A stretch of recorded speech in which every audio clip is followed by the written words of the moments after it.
नमो अर्हन्ताडं नमो सिद्धाडं नमो आयरियाडं नमो उवच्छायाडं नमो लोय सव्वसाहूडम्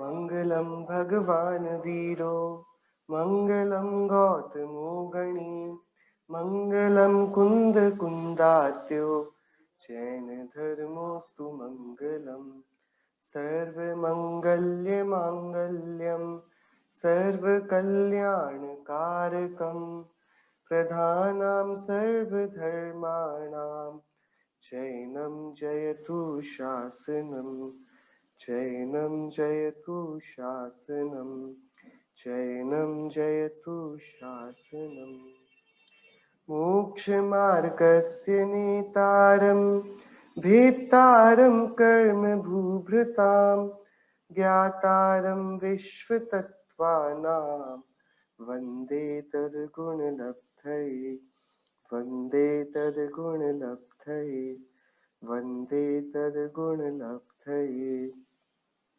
णमिदूणवट्टमाणं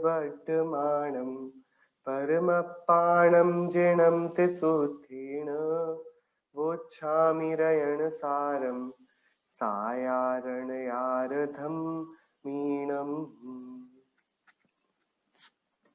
श्रीमद् भगवत कुंकुंदाचार्य देव रत्नत्रय रूप यह सम्यक्त्व का सुंदरतम मोक्ष मार्ग, इसकी जीवन में महत्ता, सम्यक्त्व की हमारे जीवन में अनिवार्यता, इस पर इसके स्वरूप पर विचार हमें करने को बाध्य कर रहे हैं। कल उन्होंने बताया था सभी तत्वों को जानकर भी क्या लाभ है और बहुत तप करके भी क्या लाभ है। मतलब ज्ञान और चारित्र, जाना वस्तुओं को, तत्वों को, तत्वार्थों को, और जीवन में उसका आचरण भी करना। ये ज्ञान और आचरण, ये सब किसी काम के नहीं बचते जो यदि सम्यक्त्व की संगति उन्हें प्राप्त ना हो। सम्यक्त्व के बिना ज्ञान भी मिथ्या होता है और चारित्र भी, और जो मिथ्या है वह संसार का बीज है। इस कारण सम्यक्त्व की विशुद्धि से विहीन ज्ञान और तप को संसार का बीज जानो।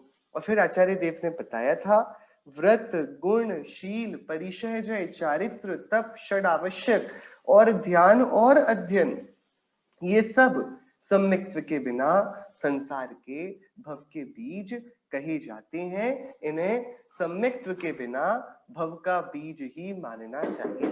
और आखिरी में इस पर हमने एक संक्षिप्त प्रश्न उठने पर चर्चा भी करी थी।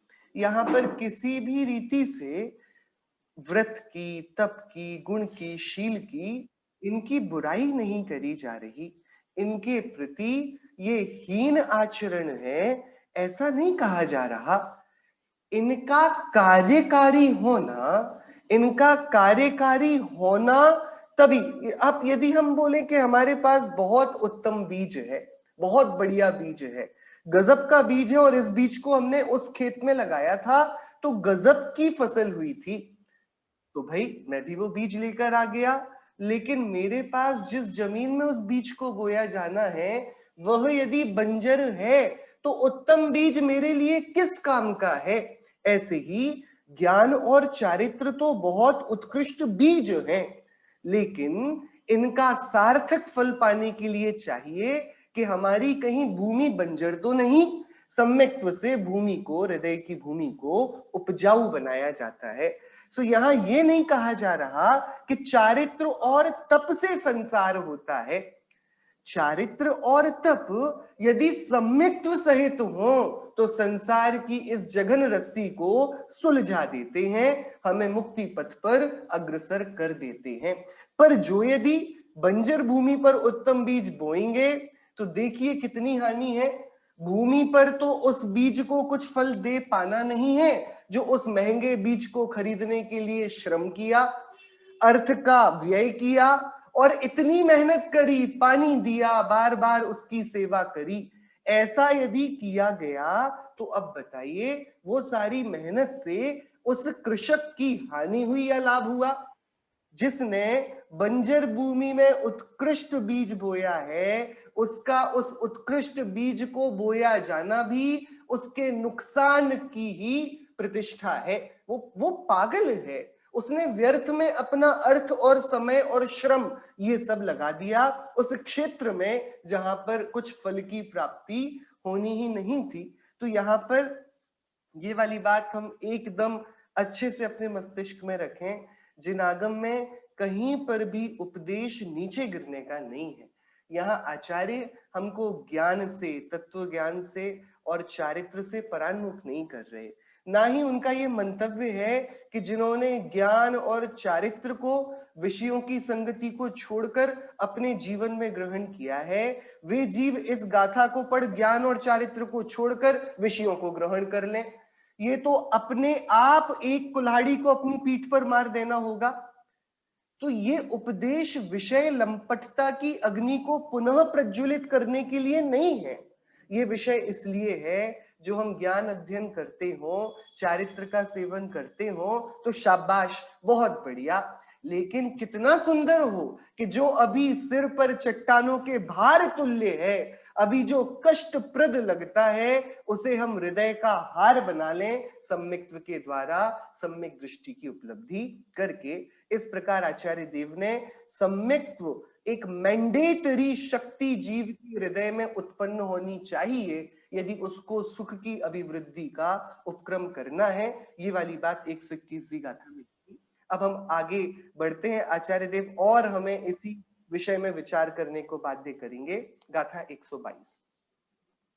खाई पूयाला हम सक्काराइम किमिच्छ से जोई, इच्छसि जदा पर लोयम तेहि किम तुझ पर लोयम।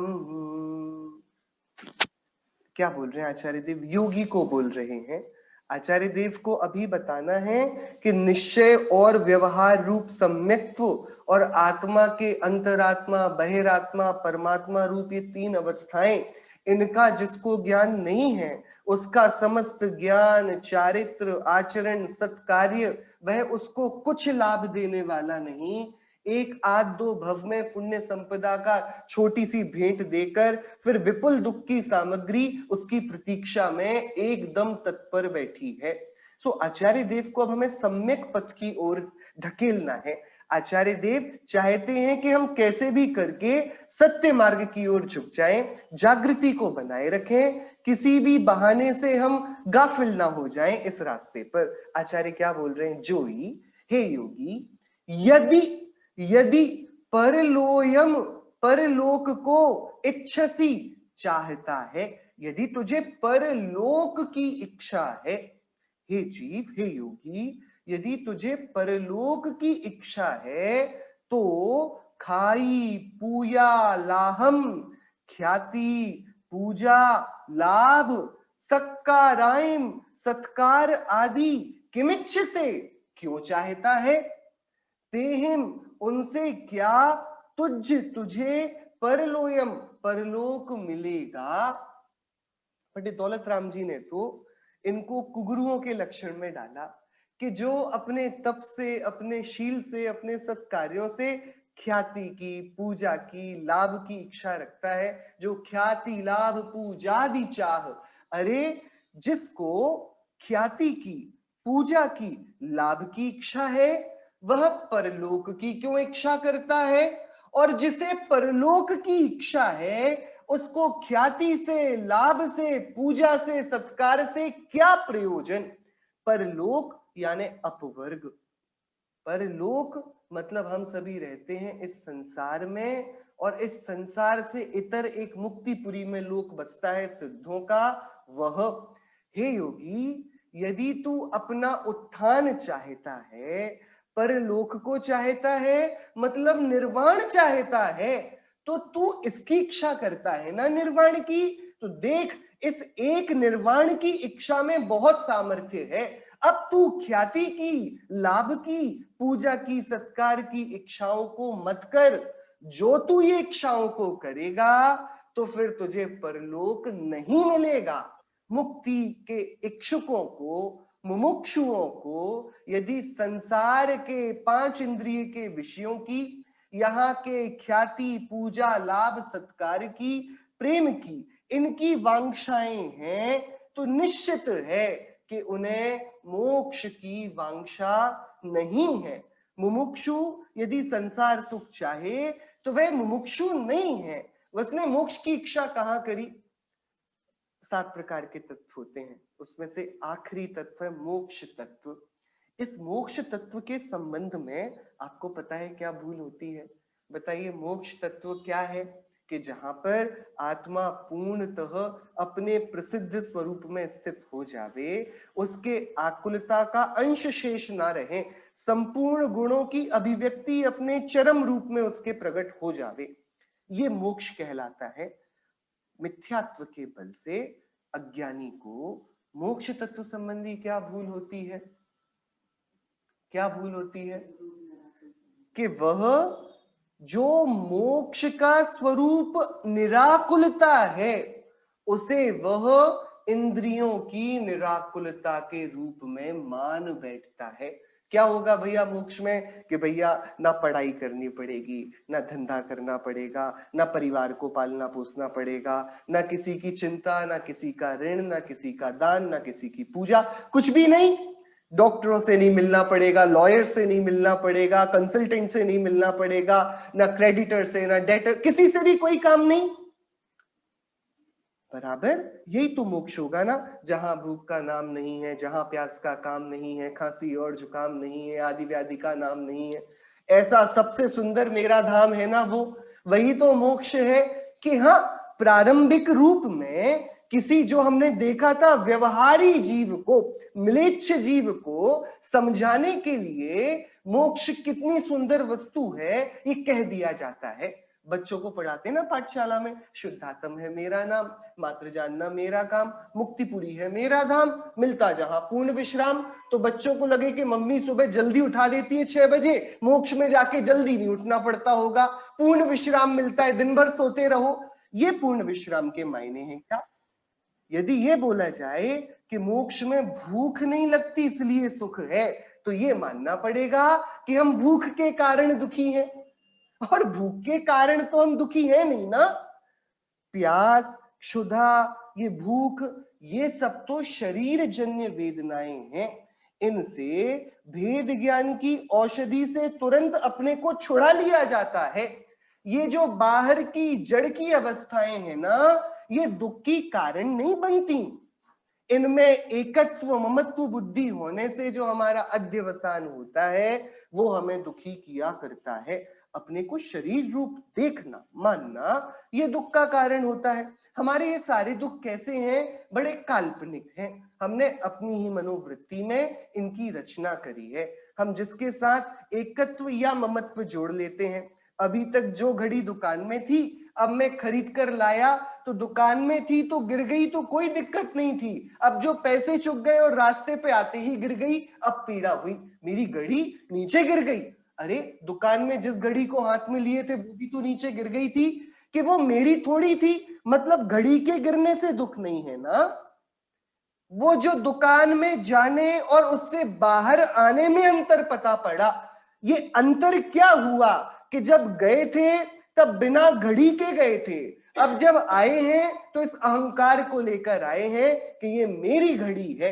अब जो ये गिरी है, ये सबके संबंध में, वस्त्र के संबंध में, गाड़ी के संबंध में, बंगले के संबंध में, हर वस्तु के संबंध में हमारा जो उसके संयोग या वियोग से दुख है। आचार्य बोलते हैं तुम्हें लगता है कि तुम्हें मोक्ष में सुख इसलिए मिलेगा क्योंकि तुम्हें वहां पर खांसी जुकाम नहीं होंगे, तो भैया तुम गलत मोक्ष को मानते हो। तुमने खांसी और जुकाम से अपने को दुखी देखा नहीं। दुख का कोई दूसरा कारण नहीं है, और दुख की संवेदना भी सिर्फ एकमात्र अज्ञान के कारण ही है। क्या है मोक्ष तत्व संबंधी भूल? ये कि हम जो दुख के कारण नहीं है उनसे छूटकर सुख को पाना चाहते हैं। क्या? जिनसे हमें दुख नहीं होता उनको हटाकर सुखी होने की कल्पना करना, ये मोक्ष तत्व संबंधी भूल है। पैर कट गया, हाथ टूट गए, इसके कारण दुखी है क्या? कि नहीं, ये दुख का कारण नहीं है, तो प्रकृति की स्वतंत्र व्यवस्था है। भैया, जीव के परिणाम हुए राग द्वेष आदि, उनके कारण कर्मरज आकर्षित हुई, वह कर्मरज रहती है, वह रहती है तो वह भी परिणाम करती है, वह परिणाम करती है तो उसकी भी अभिव्यक्ति नाना प्रकार की नो कर्म वर्गणाओं से, नाना प्रकार के परद्रव्यों से, उनके संयोग वियोग से होती है। इस बीच, इस स्वतंत्र व्यवस्था के बीच हमारा दुख कहां से आ गया? अरे, इस स्वतंत्र व्यवस्था में तो संसार की सुंदरता है, इस वस्तु व्यवस्था की व्यवस्थितता है कि देखो यहां पर सब कुछ अपने हुए ही हुआ करता है। मतलब यदि किसी को यह बीमारी हो जाए कि सूर्योदय होने पर दर्द होता है और सूर्यास्त होने पर सुखी हो जाते हैं, तो बताओ उसको मोक्ष यही होगा ना कि संसार से सूर्य नष्ट हो जाए?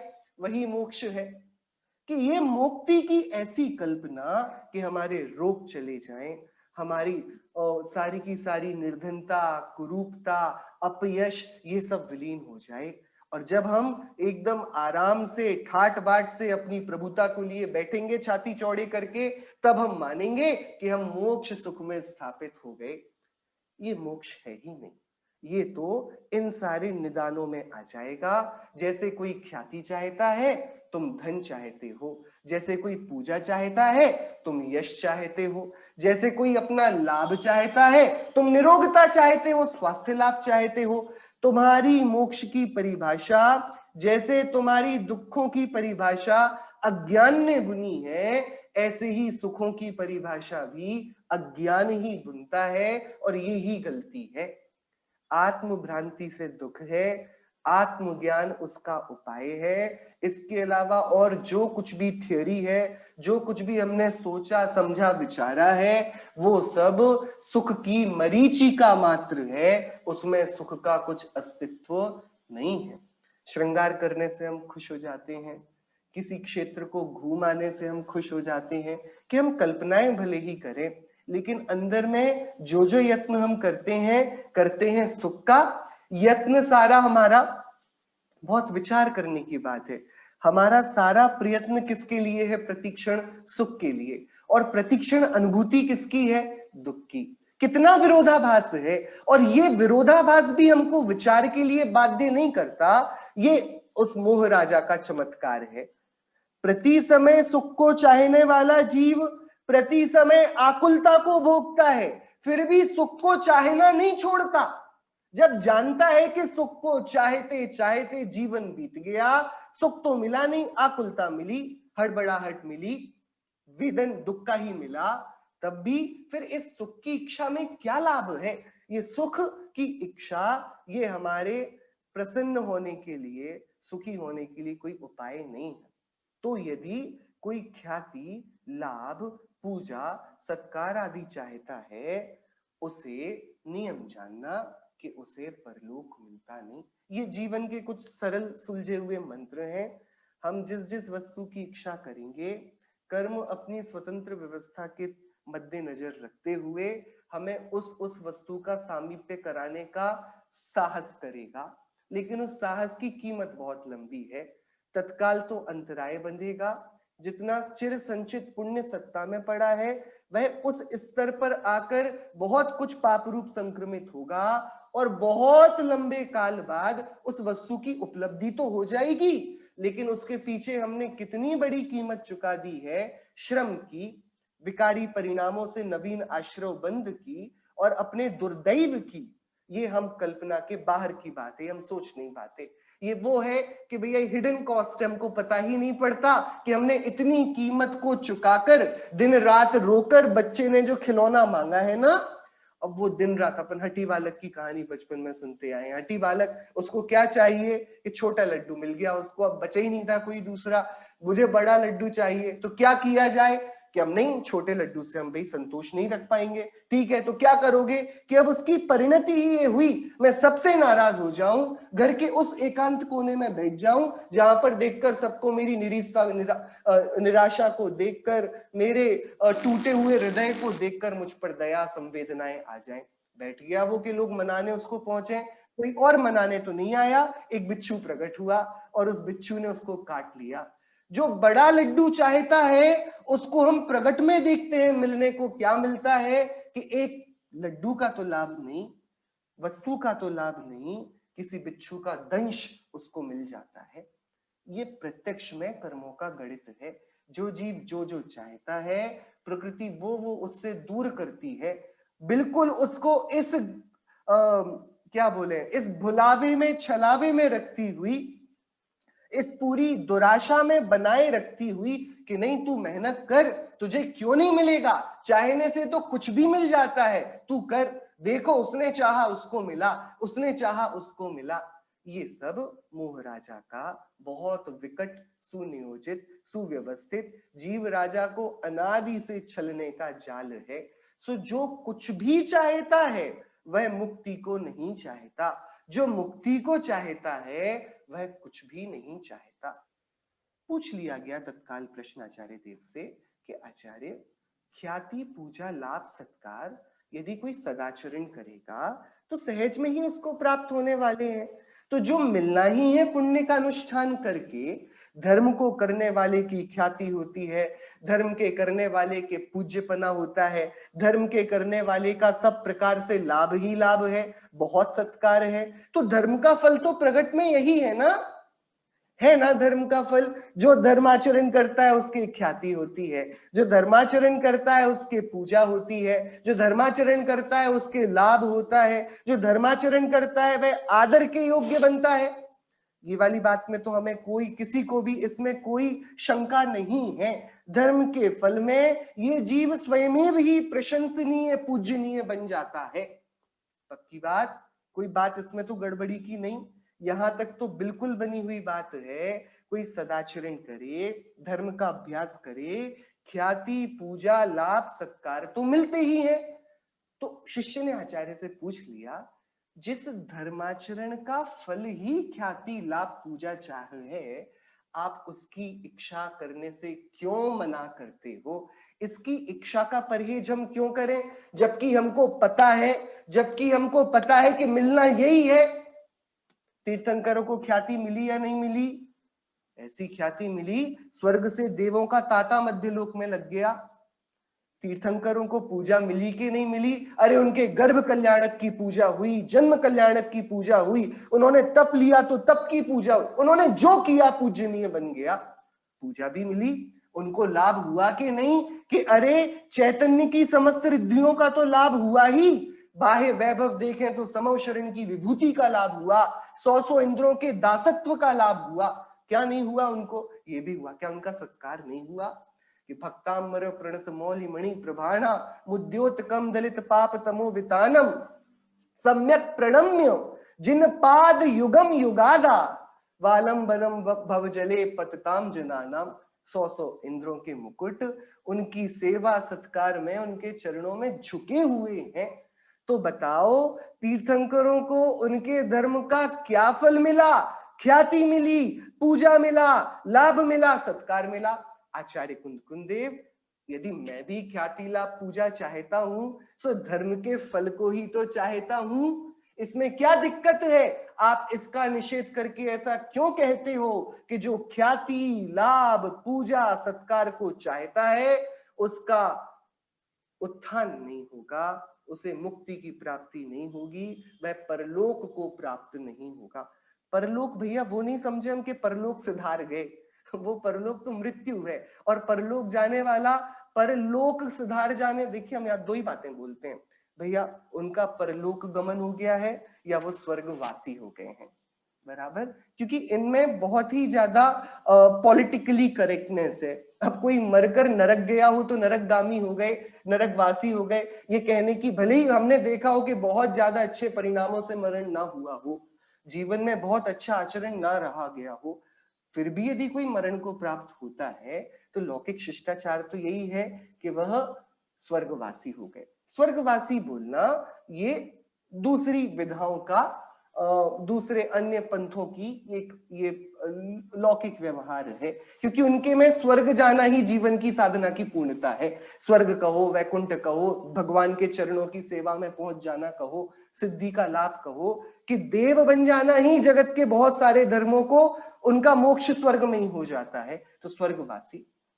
यहां पर परलोक गमन का भी जो प्रयोग हम करते हैं, परलोक का अर्थ सिद्धि की उपलब्धि, जिस स्थान पर हो जाए, इस लोक से उस लोक पहुंच जाए जहां पर जाने से विश्राम का अवसर प्राप्त होगा, सुख समृद्धि हमको प्राप्त होगी। तो हम किसी से भी, पता तो है नहीं, त्रियंश हुए, नरक हुए, देव हुए, मनुष्य हुए, सरल सी बात है, परलोक गए। यहां वो वाला परलोक नहीं है। परलोक अर्थात मोक्ष, जो अपवर्ग को प्राप्त हुए हैं, जिन्होंने जगत के सारे कर्तृत्वों को, जगत के सारे ममत्वों का परित्याग कर दिया है, वे क्या करें? ख्याति लाभ पूजा सत्कार जो चाहेगा उसको ये परलोक नहीं मिलेगा, जबकि ख्याति लाभ पूजा सत्कार ये किसका फल है? पाप करने वाले को ख्याति नहीं मिलती, पूजा करने वाले को ख्याति, पाप करने वाले को पूजा नहीं मिलती, पापी को लाभ भी नहीं होता, पापी का सत्कार भी नहीं होता। अरे जिस देश में धर्म चलता हो वहां तो नहीं होता, अनार्य देश में भी। आप बताइए कौन से देश में, कौन से देश में पापी की पूजा की जाती है? हम विचार करें। किसी देश में यदि हमारे यहाँ राम की पूजा है तो शायद लंका में रावण भगवान हो, लेकिन रावण भगवान यदि वहां होंगे तो भी उनके पाप कार्यों के लिए नहीं होंगे। लोग कहीं पर भी किस भी आस्था को पालने वाला हो, वह हमेशा सत्कर्मों को ही पूजनीय मानता है, और यही अनादि का पुण्य पाप का विशद स्पष्ट भेद है। हमारा स्वभाव रुचितया ही पाप से भीरू है और धर्म के प्रति आकर्षित होता है। कोई यदि यहाँ पर किसी को कष्ट देने की बात करेगा, हमें वो नहीं सुहाएगा। कोई किसी की भले की बात करेगा, हम उसके पीछे चले जाएंगे। हाँ भैया आप बहुत अच्छी बात कर रहे हैं, करनी चाहिए, दूसरों का भला करना चाहिए, परोपकार जीवन का। ऐसी बातों में हम जल्दी आकर्षित होते हैं। पापी की तो पूजा नहीं होती, तो यानी जो ख्याति लाभ पूजा सत्कार है ये पुण्य अनुष्ठान का ही फल है ना। अब आचार्य देव आप बोलते हो धर्म करो, धर्म का फल है ख्याति पूजा लाभ को प्राप्त करना, फिर आप बोलते हो ख्याति पूजा लाभ को मत चाहो। ये क्या बात हुई? ये तो कोई बात नहीं हुई, धर्म से मिलता ही ये है, तो फिर इसको मांगने में क्या दिक्कत है, क्या अपराध है? प्रश्न समझ में आया हमको? मैं मानता हूं हम सभी ने इस प्रश्न को समझ लिया होगा। आचार्य देव ने मूल 122 नंबर की गाथा में बोला, यदि परलोक को चाहता है तो ख्याति पूजा लाभ सत्कार आदि को मत चाह, क्योंकि यदि ख्याति लाभ पूजा लाभ को चाहेगा तो परलोक तुझे नहीं मिलेगा, नहीं मिलेगा। आचार्य देव ने प्रश्न उठाकर मतलब नहीं मिलेगा। आचार्य देव की शैली क्या है? तेहिम किम तुझ पर लोयम यदि खाई पूया लाहम सक्काराइम किमिच्छ से। यदि तू ख्याति पूजा लाभ सत्कार की इच्छा करता है तो क्या तुझे परलोक मिलेगा? नहीं मिलेगा। तो हमने आचार्य देव से बहुत विनय से ये प्रश्न किया, आचार्य देव जगत में धर्माचरण का फल तो ख्याति पूजा लाभ सत्कार प्रसिद्ध है, और आप हमें सतत धर्माचरण के लिए प्रेरित करते आए हैं। आपकी शरण में भी हम इसीलिए आए हैं कि हम धर्माचरण में और मेहनत से उत्साह से और लग पाए। फिर आप ये विरोध भरी बातें क्यों करते हैं? ये तो परस्पर विरुद्ध हुई। धर्माचरण का फल ख्याति पूजा लाभ सत्कार, और यदि कोई ख्याति पूजा लाभ सत्कार को चाहे मतलब वह धर्माचरण करेगा। सो भाई धर्माचरण करने वाला ख्याति पूजा लाभ सत्कार को क्यों ना चाहे? तब आचार्य कुंद देव ने इस गाथा के गर्भ में दो बातें छिपाई। उन्होंने बोला ये बात तो ठीक है कि धर्माचरण का फल ख्याति पूजा लाभ और सत्कार है, ये वाली बात बहुत बढ़िया है, एकदम बनी हुई है, लेकिन तुम एक बात बताओ, प्रयोजन और फल में कोई अंतर होता है अथवा नहीं होता? प्रश्न, प्रयोजन यानी उद्देश्य, उद्देश्य में और फल में कोई अंतर है या दोनों समान हैं? उदाहरण के लिए सरल करके देखें, खेती का प्रयोजन और खेती का फल ये एक है या अलग अलग है? थोड़ा विचार करें हम। किसान खेती करता है, बराबर, किस उद्देश्य से करता है? कि किसान अन्न उपार्जन के उद्देश्य से खेती करता है। क्या करने के लिए? अन्न को पैदा करने के लिए खेती करता है। पक्की बात, बनी हुई बात, ठीक है। तो खेती का उद्देश्य नियत हुआ कि अन्न का उपार्जन करना। पक्की बात, इसमें तो बिल्कुल कोई दो राय नहीं। किसान खेती करता है तो किस अर्थ करता है? कि अन्न को उपजाया जा सके। बात एकदम सरल है। अच्छा, तो जब किसान खेती करता है अन्न के उपार्जन के उद्देश्य से, तो किसान को क्या फल प्राप्त होता है? कि अरे ये तो जादू हो गया, उसने तो अन्न को उपजाना चाहा था, साथ में घास भी आ गई, साथ में भूसा भी आ गया। उसने घास के लिए, भूसे के लिए तो उस उद्देश्य से तो खेती नहीं करी थी। तो खेती का फल अन्न भी है और घास फूस भी है, लेकिन खेती का उद्देश्य क्या है? खेती का उद्देश्य अन्न ही है। यही आचार्य देव कहते हैं कि भैया देखो, चंद्रमा जब उदित होता है ना, तो चंद्रमा ये नहीं सोचता कि अब मैं उदीयमान होऊंगा और देखो ये समुद्र पारावार को चढ़ जाएगा, समुद्र का जल और बढ़ जाएगा। चंद्रमा ये नहीं सोचता, वह तो बस उदीयमान होता है, और जब वह उदीयमान होता है तो समुद्र का जल अपने आप बढ़ता है। चंद्रमा की कांतियां बढ़ती हैं, समुद्र का जल बढ़ता है। चंद्रमा की कांतियां घटती हैं, समुद्र का जल घटता है। ज्वार भाटा ये लोक प्रसिद्ध है। चंद्रमा का वह परिणमन उसलिए नहीं है कि चलो आज मैं स्वच्छ पृथ्वी के आकाश पर गमन करूंगा और वहां समुद्र में जल भर दूंगा। बहुत अलग अलग है। प्रयोजन मुक्ति मार्ग के पथिक योगी का एक मुक्ति ही है, ये उसका उद्देश्य है। और यदि किसान भूसा चाहकर खेती करने लगे तो वह किसान मूर्खता के शिखर पर पहुंचा हुआ पाया जाएगा, क्योंकि भूसे के लिए खेती कहां करनी पड़ती है? ये घास तो अपने आप उत्पन्न हो जाती है ना, फिर मेहनत क्यों करता है? किस अर्थ की है ये मेहनत? पंडित टोडरमल जी ने आत्मानुशासन की 27वीं गाथा, उसकी टीका में एक बात लिखी। वहां पर आचार्य देव ने एक बहुत अच्छी बात कही मूल गाथा में कि भैया ये जो पुण्य के उदय का भोगना, ये पाप नहीं होता। जैसे मिष्ठान्न का खाना, इससे अजीर्ण नहीं होता, लेकिन हाँ ज्यादा भोजन करने से अजीर्ण हो जाता है, पेट खराब हो जाता है। ऐसे ही आत्मा के स्वरूप के विस्मरण द्वारा विषय सेवन करने से, धर्मघात करने से जीव को पाप होता है, जीव को पाप का फल लगता है।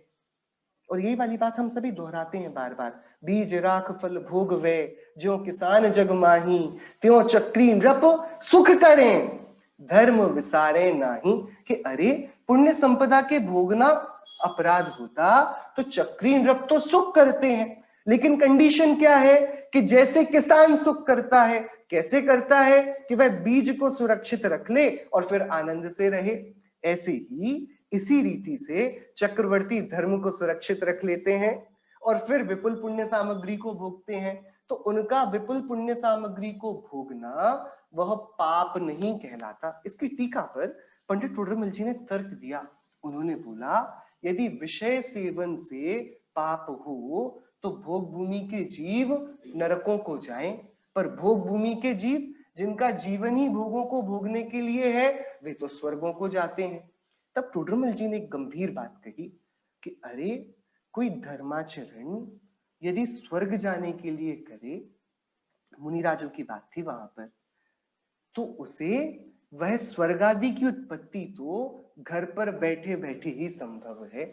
ये जीव घर पर बैठे ही बड़े बड़े पापों को छोड़ दे और छोटे छोटे नियमों को अपने जीवन में लेकर आए, तो ये वैसे ही नरक आदि में नहीं जाएगा, त्रियंच नहीं होगा, ये ऐसे ही स्वर्ग में पहुंच जाएगा। पंडित टोडरमल जी ने लिखा, जो यदि स्वर्ग ही प्रयोजन है, यदि ख्याति पूजा लाभ ही प्रयोजन है, तो उसके लिए तप का क्या करोगे? मुनिराज क्यों बनते हो? देखो गृहस्थ भी यो श्रावक व्रतपाल स्वर्ग सोलम उपजावे। अरे श्रावक 5वें गुणस्थान वाला भी 16वें स्वर्ग चला जाता है, और तुम्हें स्वर्ग से मतलब है ना, फिर 1 2 3 का क्या गणित?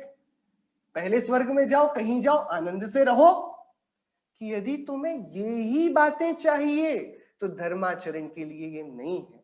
धर्माचरण तो भैया बड़ा सरल है। धर्माचरण से स्वर्ग आदि की उत्पत्ति घास फूस जैसी है। कोई जीव नहीं जानता आत्मा को, कोई जीव नहीं जानता धर्म की ऊंची बातों को, नहीं लड़ाई झगड़ा करता किसी से, नहीं किसी का दिल दुखाता, सबका उपकार करता है, सादा जीवन जीता है, प्रेम से रहता है, उसके सहज ही मंद कषाय है ना। सहज मंद कषाय से वह बिना उत्कृष्ट धर्म का आचरण किए भी स्वर्ग आदि की आयु बांधने में सक्षम है। छोटे छोटे नियम जीवन में हो, सराग संयम संयम इत्यादि उसके हो, संभव है। तो ये ख्याति पूजा लाभ की घास फूस को चाहना और इस बहाने धर्म करना, आचार्य कुंद देव को इससे आपत्ति है। वे कहते हैं वो किसान अन्न का अधिकारी नहीं जो घास के लिए खेती करता है, ऐसे ही वह योगी परलोक का अधिकारी नहीं जो ख्याति पूजा लाभ सत्कार आदि से इच्छा से धर्म को करता है। पूर्णता के लक्ष्य से ही धर्म को किया जाना योग्य है। स्वाधीन इंद्रियातीत आत्माधीन सुख के प्रयोजन से, उद्देश्य से योगी जन पूर्ण शुद्ध आत्मा की साधना में निरत होते हैं। साथ में सहज ही पुण्य की विभूति उनके चरणों को चूमती है, लेकिन वे जागृति में इतने सावधान होते हैं कि वे उससे गाफिल नहीं होते, अपने कर्तव्य पथ से विचलित नहीं होते। यही आचार्य देव ने यह आगाह किया। देखो तुम्हें बहुत ख्याति मिलेगी, बहुत पूजा सत्कार आदर और लाभ प्राप्त होंगे, तुम इसको धर्म का फल मानकर धर्म को इसके लिए मत करने लगना। धर्म इसलिए नहीं है, खेती का सारा परिश्रम घास फूस के लिए नहीं है, वह तो अन्नोत्पत्ति के लिए है। मोक्ष मार्ग का सारा यत्न, ये व्रत तप शील संयम उपवास, ये स्वर्ग जाने के लिए नहीं है। ये तो चैतन्य आत्मा में कैसे स्थिरता बढ़े, हम चैतन्य विलास की अनंतता को कैसे बना दें, इस कारण जो अपने पूर्ण स्वभाव के लक्ष्य से, पूर्णता की उपलब्धि की इच्छा से धर्माचरण करता है, उसे तो परलोक की प्राप्ति होगी। जो ख्याति पूजा लाभ सत्कार की इच्छा से करेगा तो भैया जो एक को चाहेगा उसे तो सब कुछ मिल जाएगा, जो सर्व को चाहेगा, नाना विविधताओं को चाहेगा, उसके हाथ कुछ भी नहीं आएगा। ये आचार्य देव का मंतव्य है। और इस तरीके से आचार्य ने हम सभी को बना दिया संतोषी, हम सभी को बना दिया आत्मतुष्ट, हम सभी को बना दिया सहज, हम सभी को बना दिया निष्प्रह। जो होता हो होगा, जितना मिलेगा भवितव्यता के अधीन उसको हम पावेंगे। जो मिलेगा, जितना मिलेगा, जिस परिस्थिति में जिस हालत में मिलेगा, हमें वह मान्य होगा। हमें अब कोई इच्छा नहीं। ज्ञानियों के इच्छा नाम का रोग चला गया है। असाता के उदय नहीं गए हैं ज्ञानियों के, पापों के उदयों ने जीवन में आने से मना नहीं किया है, पर हाँ अब जब पाप के उदय आते हैं ज्ञानी उनके निवारण की इच्छा नहीं करते। भैया हम भगाएं ना भगाएं, ये तो चला ही जाने वाला है, तो हम व्यर्थ में क्यों ऐसा काम करें, अपने हाथों को उपयोग को क्यों खराब करें, जब ये जाने ही वाला है। जब सूर्य उदित हुआ शाम को अस्त होने ही वाला है, तो हम अपने घरों का काम करें ना, सूर्य कब अस्त होगा इसकी चिंता क्यों करें। जब आया हुआ उदय जाने ही वाला है, तब हम अपना काम करें ना, इस उदय के निवारण की क्यों इच्छा करें। इस प्रकार वह समस्त प्रकार के आडंबर से, ग्रहित मिथ्यात्व से, मिथ्या कल्पनाओं से, कुगुरुओं के दंड से फंद से अपने आप को सुरक्षित, आनंदमय, संतोषी, तत्व विचारी पाता है। ये समस्त इच्छाओं के त्याग का चैतन्य आत्मा को प्रकृति का पुरस्कार है। ये आचार्य देव ने यहाँ पर एक बात में लिखा, चाह से परलोक बिगड़ता है।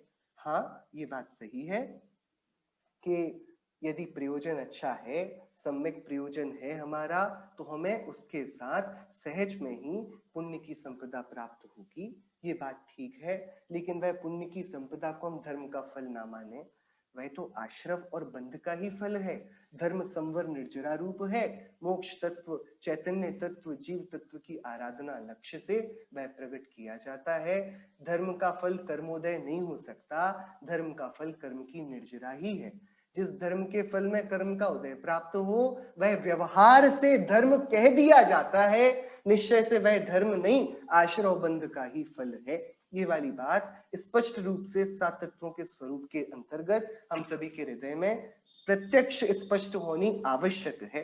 प्रश्न है, अगर ऐसा है तो फिर मोक्ष की चाह इच्छा भी गलत है और इसलिए मोक्ष की प्राप्ति भी प्रयोजनभूत नहीं होगी। यदि ऐसा है तो जीव को क्या इच्छा करना योग्य है? देखिए, मोक्ष की इच्छा के पहले हमने मोक्ष तत्व संबंधी भूल की बात करी थी और आचार्य कुंद देव का वचन है मोक्ष की इच्छा मतलब स्वरूप की इच्छा, और इसकी चर्चा हम पहले कर चुके हैं। स्वरूप की इच्छा को इच्छा नहीं भावना कहते हैं।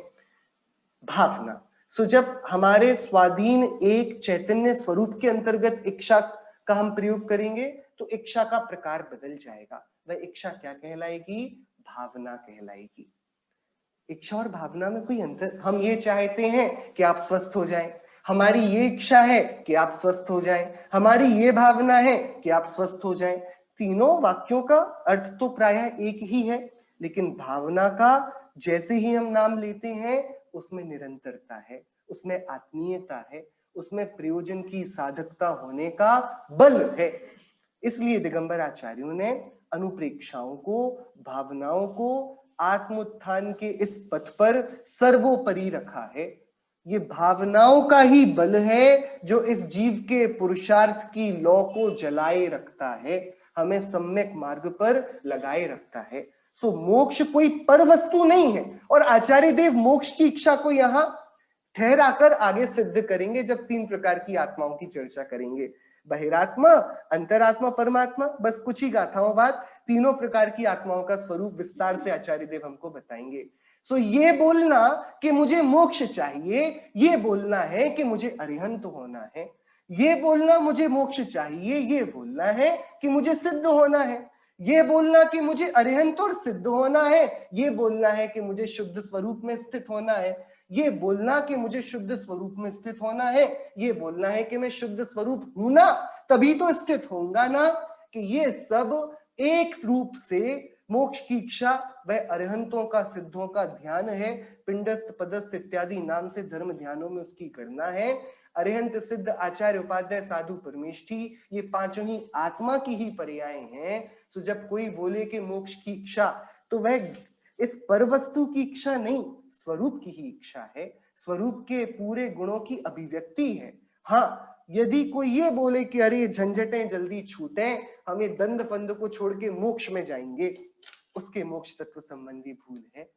ज्ञानी को जगत दंड फंद रूप ऐसे नहीं लगता जैसे हमको लगता है। दो व्यक्ति हैं, दोनों व्यक्तियों ने घर छोड़ा। एक व्यक्ति ने घर वालों से परेशान होकर घर छोड़ा और एक व्यक्ति ने स्वरूप की बोधि से इन सारे नाते रिश्तों की और जगत के स्वरूप का विचार करके घर छोड़ा। क्रिया तो दोनों की एक सी है, लेकिन दोनों के छोड़ने में कितना दृष्टि भेद है।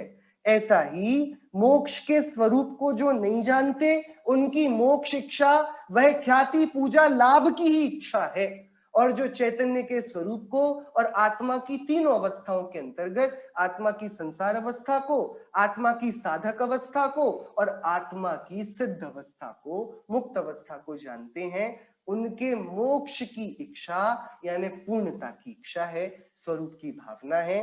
वह इच्छा भावना रूप है।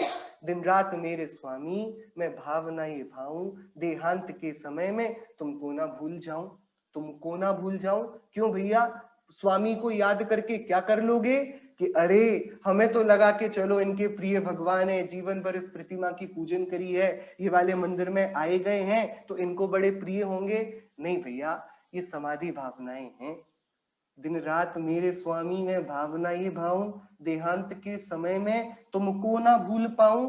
तुमको ना भूल पाना मतलब तुम कौन हो? तुम अरिहंत हो, सिद्ध हो। कौन है अरिहंत सिद्ध? ये मेरे ही आत्मा के प्रतिच्छंद हैं, मेरे ही आत्मा के पर्याय हैं, ये मैं ही तो हूं।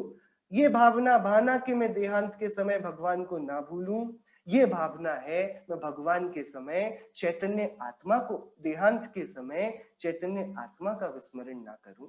इन बातों में आचार्यों ने बहुत विज्ञान अपने हृदय से लगाया है।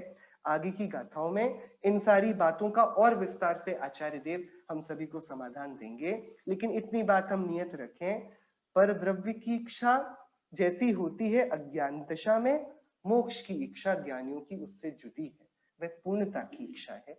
अरे मोक्ष मतलब पूर्ण हो जाना, लेकिन ज्ञानी तो वर्तमान में ही पूर्ण हूं ये मानते हैं ना।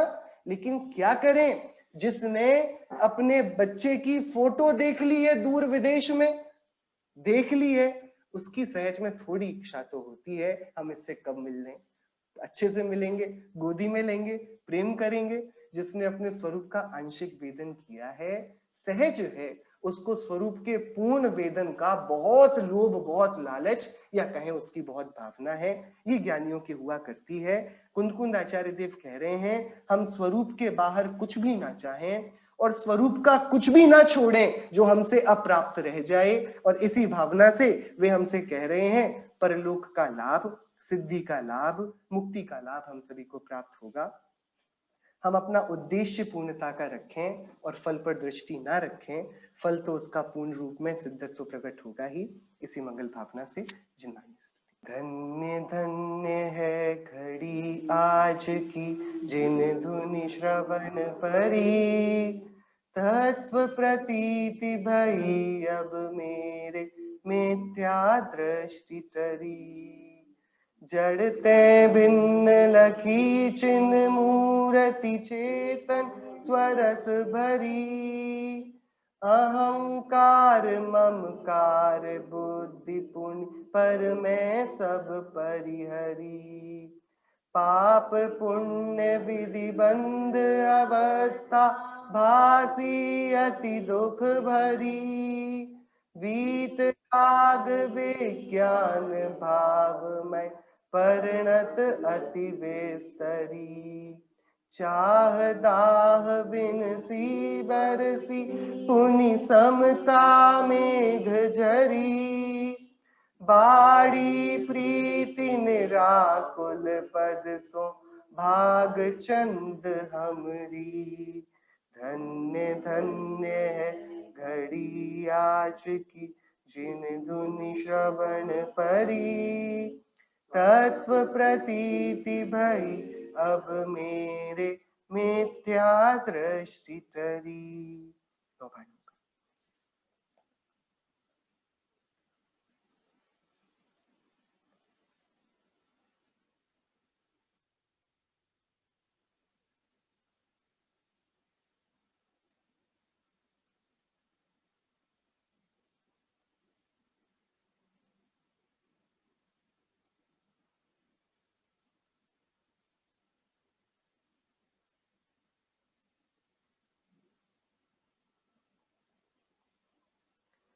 बोले अंतर्मुख मुद्रा वन सर्व जिनेन्द्र भगवंतों की जय हो। द्वादशांग में जिनवाणी माता की जय हो। समस्त वीतरागी भावलिंगी महामुनि राजों की जय हो। अनेकांत में जैन धर्म की जय हो। शासनायक तीर्थंकर वर्धमान देव की जय हो। श्रीमद् भगवत कुंकुंदाचार्य देव की जय हो। श्री रैणसार ग्रंथ की जय हो। जय श्री